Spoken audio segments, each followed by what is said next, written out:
2023 October മാസം 7 ഇസ്രായേലിൽ നിന്ന് ഹമാസ് തട്ടിക്കൊണ്ടുപോയ അമേരിക്കൻ സൈനികനെ ഹമാസ് കൊലപ്പെടുത്തിയെന്ന് സ്ഥിരീകരിച്ച ഇസ്രായേൽ. മാസങ്ങൾ നീണ്ട പരിശോധനയ്ക്കും മാസങ്ങൾ നീണ്ട നിഗമനങ്ങൾക്കും ഒടുവിലാണ് ശാസ്ത്രീയമായ പരിശോധനയിലൂടെ ഒമർ മാക്സിം നൂട്രെ എന്ന 21-കാരനായ അമേരിക്കൻ പൗരനായ അമേരിക്കൻ സൈനികൻ കൊല്ലപ്പെട്ടു എന്നുള്ള വിവരം ഇപ്പോൾ IDF സ്ഥിരീകരിക്കുന്നത്. ഒക്ടോബർ മാസം 7 ഇസ്രായേലിൽ നിന്ന് തട്ടിക്കൊണ്ടുപോകപ്പെട്ട സൈനികരിൽ നൂട്രയും ഉൾപ്പെട്ടിരുന്നു. എന്നാൽ നൂട്രയെ കൊലപ്പെടുത്തുകയായിരുന്നു ഹമാസ് ഭീകരന്മാർ ചെയ്തത്. പിന്നീട് ഇദ്ദേഹത്തിന്റെ മൃതശരീരം ഗാസ സ്ട്രിപ്പിലേക്ക് അവർ തട്ടിക്കൊണ്ടുപോയി എന്നും IDF സ്ഥിരീകരിക്കുന്നു. കൊല്ലപ്പെട്ട ആളുടെ മൃതശരീരം പോലും തട്ടിക്കൊണ്ടുപോകുന്ന മഹാക്രൂരതയാണ്, കൊടും പാതകമാണ് ഹമാസിന്റെ ഭീകരവാദികൾ ചെയ്തതെന്ന് കൃത്യമായി സ്ഥാപിക്കുകയാണ് IDF.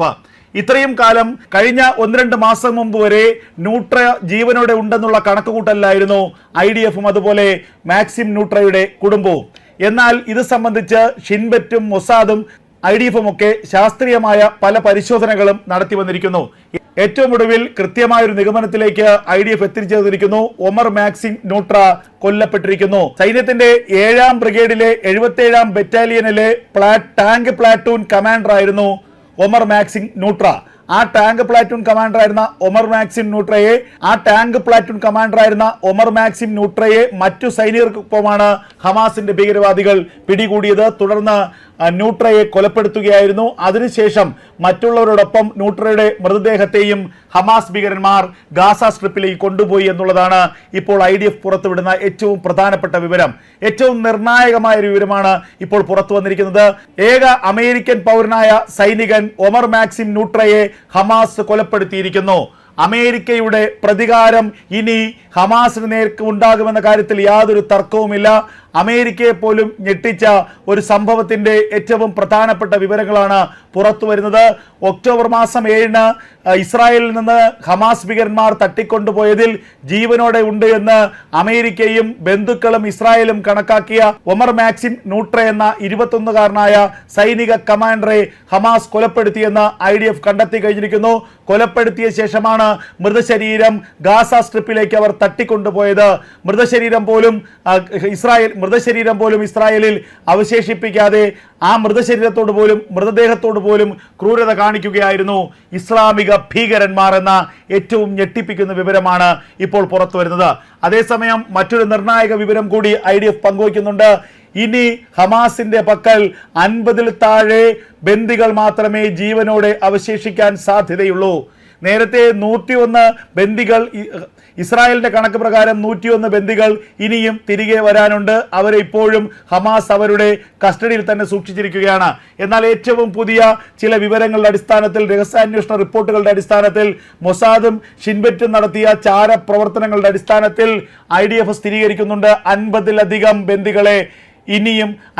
ബന്ദികളെ ഇതിനകം തന്നെ ഹമാസ് കൊലപ്പെടുത്തിയിരിക്കാം. 50-ൽ താഴെ ബന്ദികൾ മാത്രമേ ഇനി ജീവനോടെ അവശേഷിക്കാൻ സാധ്യതയുള്ളൂ.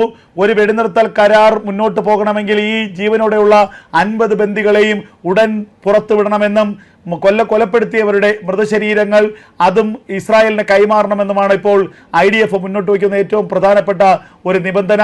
ഈ നിബന്ധനയിൽ തട്ടിയാണ് ഇപ്പോഴും വെടിനിർത്തൽ കരാർ ചർച്ചകൾ ഒരു തീരുമാനമാകാതെ മുന്നോട്ട് പോകുന്നത്. ഈജിപ്തിൽ കെയ്റോയിൽ കഴിഞ്ഞ ദിവസം ഹമാസിന്റെ പ്രതിനിധികൾ എത്തിയിരുന്നു. ഹമാസിന്റെ പ്രതിനിധികൾ ഈജിപ്തിന്റെ പ്രതിനിധികളുമായി ചർച്ച നടത്തി. വെടിനിർത്തൽ കരാറിൽ ഹമാസ് മുന്നോട്ട് വയ്ക്കുന്ന നിബന്ധനകളെ കുറിച്ചായിരുന്നു പ്രധാനമായും ചർച്ച നടന്നത്. അതേസമയം ബന്ദികളെ പൂർണ്ണമായും വിട്ടയക്കാതെ ഒരു തരത്തിലുള്ള വെടിനിർത്തൽ ചർച്ചകൾക്കും തങ്ങളില്ല എന്ന് ഇസ്രായേൽ കൃത്യമായി വ്യക്തമാക്കി കഴിഞ്ഞിരിക്കുന്നു. ഇസ്രായേൽ ഹിസ്ബുള്ള വെടിനിർത്തൽ യാഥാർത്ഥ്യമായതിന് പിന്നാലെയാണ് വെടിനിർത്തലിന് തങ്ങൾ തയ്യാറാണ് എന്ന് ഹമാസ് അറിയിച്ചത്. വെടിനിർത്തലിൽ തങ്ങൾക്ക് ഒരു നിബന്ധനയുമില്ലെന്നും ഇസ്രായേൽ മുന്നോട്ട് വയ്ക്കുന്ന നിബന്ധനകൾ അംഗീകരിക്കാമെന്നും ഹമാസ് നേതാക്കൾ ഈജിപ്തിനെയും ഖത്തറിനെയും അറിയിക്കുകയായിരുന്നു. ഇതിന്റെ അടിസ്ഥാനത്തിലാണ് വെടിനിർത്തൽ ചർച്ചകൾ പുനരാരംഭിച്ചത്. ആ ചർച്ചകൾ ഇപ്പോൾ കെയ്റോയിൽ നടന്നുകൊണ്ടിരിക്കുകയാണ്. അതിന് പിന്നാലെയാണ് ഇപ്പോൾ ഞെട്ടിപ്പിക്കുന്ന ചില നിർണായക വിവരങ്ങൾ തന്നെ പുറത്തു വന്നത്. ഹമാസിന്റെ ഭീകരന്മാർ ഒക്ടോബർ മാസം 7-ാം തീയതി നടത്തിയ നരനായാട്ടിനെ കുറിച്ചുള്ള പ്രധാനപ്പെട്ട വിശദാംശങ്ങളാണ് പുറത്തു വരുന്നത്. അന്ന് ഹമാസ് കൊലപ്പെടുത്തിയ അമേരിക്കൻ പൗരനായ സൈനികനെ സൈനികന്റെ മൃതശരീരം പോലും ഇസ്രായേലിന് വിട്ടു നൽകാതെ ആ മൃതശരീരം പോലും ഗാസയിലേക്ക് തട്ടിക്കൊണ്ടുപോവുകയായിരുന്നു ഹമാസ് എന്ന വിവരമാണ് ഇപ്പോൾ IDF നൽകുന്നത്. നീണ്ട കാലത്തെ അഭ്യൂഹങ്ങൾക്കും കാത്തിരിപ്പുകൾക്കും വിരാമമായിരിക്കുന്നു. ഒമർ മാക്സിം ന്യൂട്ര എന്ന 21കാരനായ അമേരിക്കൻ പൗരനായ സൈനികൻ ഹമാസ് ആക്രമണത്തിൽ കൊല്ലപ്പെട്ടു എന്ന് ഉറപ്പിക്കുകയാണ് IDF. കൂടാതെ ന്യൂട്രയ്ക്കൊപ്പം ഉണ്ടായിരുന്ന നിരവധി സൈനികർ ഇപ്പോഴും ഹമാസിന്റെ പിടിയിലാവുകയോ അല്ലെങ്കിൽ പിന്നീട് ഹമാസ് കൊലപ്പെടുത്തിയിരിക്കുകയോ ചെയ്യാമെന്ന് IDF തന്നെ വ്യക്തമാക്കുകയും ചെയ്യുന്നു. അതേസമയം വെടിനിർത്തൽ കരാർ പ്രാബല്യത്തിലിരിക്കുമ്പോഴും ലെബനനിൽ വെടിയൊച്ചകൾ അവസാനിക്കുന്നില്ല. ലെബനനിൽ ഹിസ്ബുള്ള ഭീകരവാദികൾ വീണ്ടും തലപൊക്കാൻ ശ്രമിക്കുന്നു എന്നാണ് IDFന്റെ ആരോപണം. ഹിസ്ബുള്ള ഭീകരവാദികളുടെ പ്രവർത്തനങ്ങൾ അവർ നടത്തുന്ന ഇടങ്ങളിലേക്ക് ഇസ്രായേലിന്റെ ആക്രമണം ഉണ്ടാകുന്നു. കഴിഞ്ഞ ദിവസം നിരവധി കേന്ദ്രങ്ങളിലേക്ക് ഇസ്രായേലിന്റെ പീരങ്കിപ്പട നുഴഞ്ഞു കയറിയെങ്കിൽ ഇന്ന് ഇസ്രായേലിന്റെ മിസൈൽ ആക്രമണമാണ് ഇന്ന് ലെബനനിലെ ചില ഭാഗങ്ങളിലേക്ക് ഉണ്ടായത്. ലെബനനിലെ ചില ഭാഗങ്ങളിൽ നിന്ന് ഇസ്രായേലിന് നേരെ ഡ്രോൺ ആക്രമണത്തിന് ഹിസ്ബുള്ള ശ്രമിക്കുകയായിരുന്നു എന്നാണ് IDFന്റെ ആരോപണം. ഇത്തരത്തിൽ ഡ്രോൺ ആക്രമണത്തിന് ശ്രമിച്ച ഇടങ്ങളിലേക്കാണ് ഇസ്രായേലിന്റെ റോക്കറ്റ് ആക്രമണം ഉണ്ടായത്. അതേസമയം ഇസ്രായേലിലേക്ക് ഹൂതികൾ കഴിഞ്ഞ ദിവസം ബാലിസ്റ്റിക് മിസൈലുകൾ അയച്ചുവെങ്കിൽ ഇറാഖിൽ നിന്നുള്ള ഇസ്ലാമിക് റെസിസ്റ്റൻസ് ഇന്ന് ഡ്രോൺ ആക്രമണത്തിന് ശ്രമിച്ചു എന്നുള്ള വിവരവും പുറത്തുവരുന്നു. അതേസമയം ഇസ്രായേലിന്റെ വ്യോമ പരിധിയിലേക്ക് കടക്കുന്നതിന് മുൻപ് തന്നെ ആ ഡ്രോണിനെ ഇസ്രായേലിന്റെ അയൺ ഡോം പ്രതിരോധ സംവിധാനം നിർവീര്യമാക്കി എന്നുള്ള വിവരങ്ങളും IDF പങ്കുവയ്ക്കുന്നുണ്ട്. പശ്ചിമേഷ്യയെ പ്രക്ഷുബ്ധമാക്കിക്കൊണ്ട് സിറിയയിൽ അതിരൂക്ഷമായ ഘോരമായ യുദ്ധമാണ് നടക്കുന്നത്. സിറിയയിൽ കഴിഞ്ഞ 72 മണിക്കൂറിനിടയിൽ റഷ്യ നടത്തിയ വ്യോമാക്രമണത്തിൽ 1000-ലധികം വിമത ഭീകരവാദികൾ കൊല്ലപ്പെട്ടു എന്നുള്ള വിവരങ്ങളും അന്താരാഷ്ട്ര മാധ്യമങ്ങൾ പങ്കുവയ്ക്കുന്നു. ഡമാസ്കസ് ലക്ഷ്യമാക്കിയാണ് വിമത സംഘം കഴിഞ്ഞ ദിവസം മുന്നേറ്റം നടത്തിയത്. ഏറ്റവും വലിയ പട്ടണങ്ങളിലൊന്നായ എലപ്പോയെ കഴിഞ്ഞ ദിവസം തന്നെ വിമത സംഘം പിടിച്ചടക്കിയിരുന്നു. എലപ്പോയിലെ പ്രധാനപ്പെട്ട കേന്ദ്രങ്ങളിലൊക്കെ തന്നെ വിമത സംഘത്തിന്റെ ഭീകര സൈനികർ കാവൽ നിൽക്കുന്ന ദൃശ്യങ്ങളും പുറത്തു വന്നതാണ്. അതിന് പിന്നാലെയാണ് ഈ പ്രദേശങ്ങളിലേക്കടക്കം റഷ്യയുടെ കനത്ത വ്യോമാക്രമണം ഉണ്ടായത്. സിറിയൻ സൈന്യത്തോടൊപ്പം സംയുക്തമായിട്ടായിരുന്നു റഷ്യയുടെ വ്യോമാക്രമണം. ഈ വ്യോമാക്രമണത്തിലാണ് വിമത സൈന്യത്തിന് ശക്തമായ തിരിച്ചടി ഉണ്ടായത് എന്ന വിവരമാണിപ്പോൾ പുറത്തു വരുന്നത്. അതേസമയം വെടിനിർത്തൽ കരാർ പ്രാബല്യത്തിലിരിക്കുമ്പോഴും ലെബനനിൽ വെടിയൊച്ചകൾ അവസാനിക്കുന്നില്ല. ലെബനനിൽ ഹിസ്ബുള്ള ഭീകരവാദികൾ വീണ്ടും തലപൊക്കാൻ ശ്രമിക്കുന്നു എന്നാണ് IDFന്റെ ആരോപണം.